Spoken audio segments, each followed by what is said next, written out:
Assalamualaikum warahmatullahi wabarakatuh. Kami dari kelompok 5 ingin mempresentasikan pertemuan 5, yaitu etos kerja dan kode etik. Lalu pertama-tama ada nama kelompok, yaitu Aiwan Dira, Juan Hadi Saputra, Safira Febi Fadila, dan Yosafa Tunggudasa. Langsung saja kita ke materi yang pertama, yaitu pengertian etos kerja. Kata etos adalah salah satu kata Yunani kuno yang masuk dalam banyak bahasa modern dengan cara penulisan yang sesuai ejaan aslinya. Dalam Concise Oxford Dictionary 1974, etos disifatkan sebagai karakteristik spirit of community, people or system, sebagai suasana khas yang menandai suatu kelompok, bangsa atau sistem. Menurut Sinamo 2005, setiap manusia memiliki spirit roh keberhasilan, yaitu motivasi murni untuk meraih dan menikmati keberhasilan. Roh inilah yang menjelma menjadi perilaku yang khas seperti kerja keras, disiplin, teliti, tekun, integritas, rasional, bertanggung jawab, dan sebagainya. Lalu perilaku yang khas ini berproses menjadi kerja yang positif, kreatif, dan produktif. Next. Sinamo 2005 menyederhanakannya menjadi 4 pilar teori utama. Keempat elemen ini lalu dikonstruksikan dalam sebuah konsep besar yang disebutnya sebagai Catur Dharma Mahardika, bahasa Sanskerta, yang berarti 4 dharma keberhasilan utama, yaitu 1. Mencetak prestasi dengan motivasi superior. 2. Membangun masa depan dengan kepemimpinan visioner. Ketiga, menciptakan nilai baru dengan inovasi kreatif. Yang terakhir, meningkatkan mutu dengan keunggulan insani.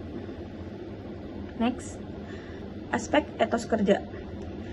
Keempat dharma ini kemudian dirumuskan menjadi 8 aspek etos kerja sebagai berikut. 1. Kerja adalah rahmat. 2. Kerja adalah amanah.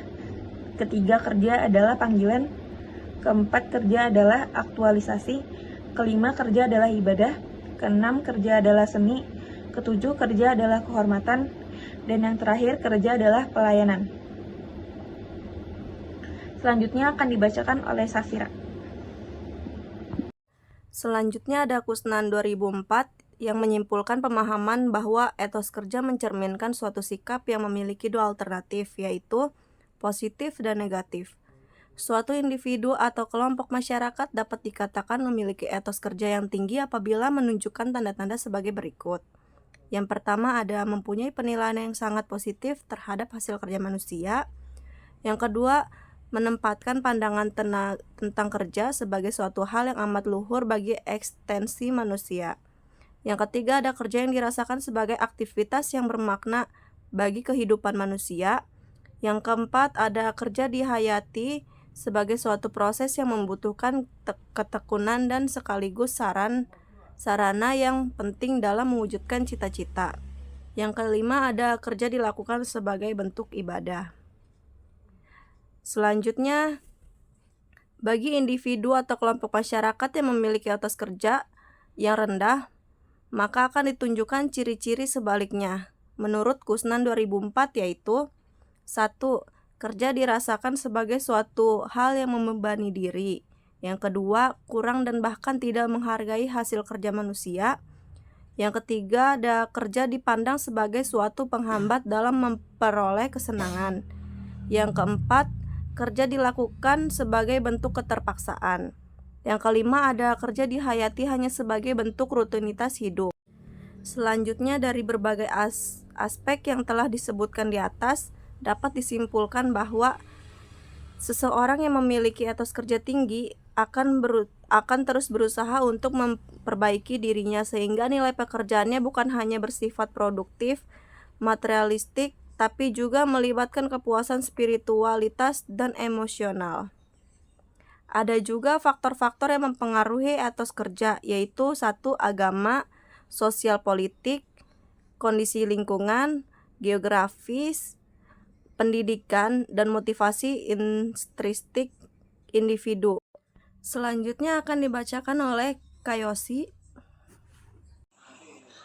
Antara pekerjaan dan profesi ada kaitan erat, bahkan sepintas kedengaran bahwa antara keduanya tidak ada perbedaan. Pekerjaan sama dengan profesi dan profesi sama dengan pekerjaan. Tetapi tidak semua pekerjaan kita golongkan sebagai profesi, karena yang golongkan sebagai profesi memiliki kekhususan. 1. Pekerjaan sebagai profesi kerja atau pekerjaan meliputi bidang yang sangat luas sekali dan tidak hanya terbatas pada bidang-bidang tertentu. Setiap hal dikerjakan oleh manusia untuk menghasilkan sesuatu yang tingkat keterampilan dan tujuan apa saja dapat saja disebut sebagai pekerja, asal halal itu melakukan layak untuk dikerjakan. Namun tidak semua pekerjaan dapat digolongkan sebagai profesi. Hanya pekerjaan tertentu yang dilakukan sebagai kegiatan pokok untuk menghasilkan nafkah hidup dan yang mengandalkan suatu keahlian dapat disebut sebagai profesi. Seorang profesional adalah orang yang melakukan suatu pekerjaan purna waktu dan hidup dari pekerjaan itu dengan mengandalkan keahlian atas pekerjaannya itu dan dimilikinya. Luangkan seluruh waktu untuk bekerja atau kegiatan itu, hidup dari situ dan bangga atas pekerjaan itu. Proses umum bukan berarti proses khusus. Hal utama yang mengandalkan suatu proses khusus dari proses pada umumnya adalah tekanan utamanya pada pengabdian atau pelayanan kepada masyarakat. Contohnya seperti akuntansi, dokter, dan dosen. Selanjutnya akan dibacakan oleh Juan. Selanjutnya, ciri atau sifat yang melekat pada profesi.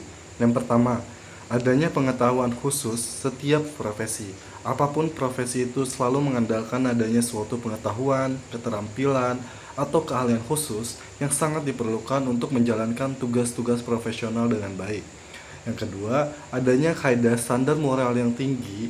Pihak profesionalitas yang merupakan pihak kuat memiliki kesempatan yang begitu besar untuk menyalahgunakan profesi mereka untuk mencari keuntungan bagi diri sendiri. Salah satu senjata atau moral yang biasa digunakan untuk memelihara standar moral tinggi adalah dengan adanya kode etik untuk setiap profesi. Umpamanya kode etik akuntan publik, kode etik konsultan pajak, kode etik kedokteran, kode etik pengacara, kode etik jurnalistik, dan sebagainya. Yang ketiga, pengabdian pada kepentingan masyarakat. Setiap profesi, khususnya profesi luhur, menempatkan kepentingan masyarakat di atas kepentingan pribadinya.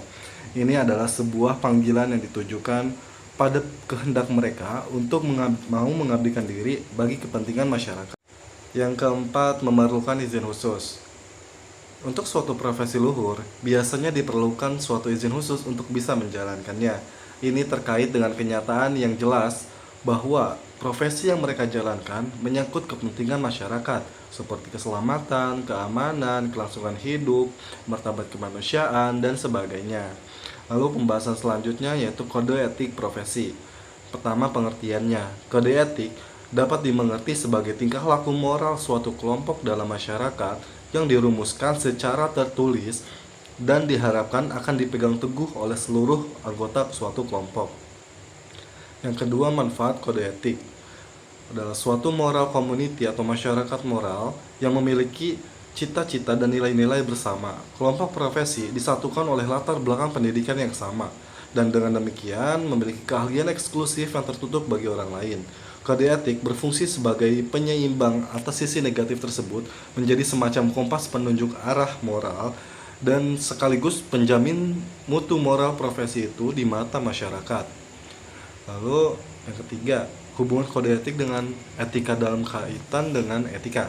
Kode etik dapat dilihat sebagai produk etika terapan yang dihasilkan berkat penerapan pemikiran etis atas suatu wilayah tertentu, yaitu profesi.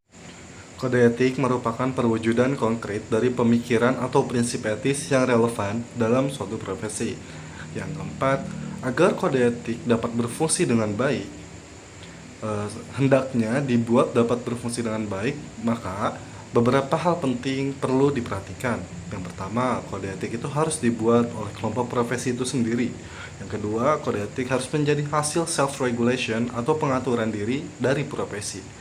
Yang ketiga, pelaksanaan kode etik ini harus tetap diawasi secara terus-menerus. Sekian untuk presentasi dari kelompok kami. Mohon maaf jika terdapat banyak kesalahan. Terima kasih.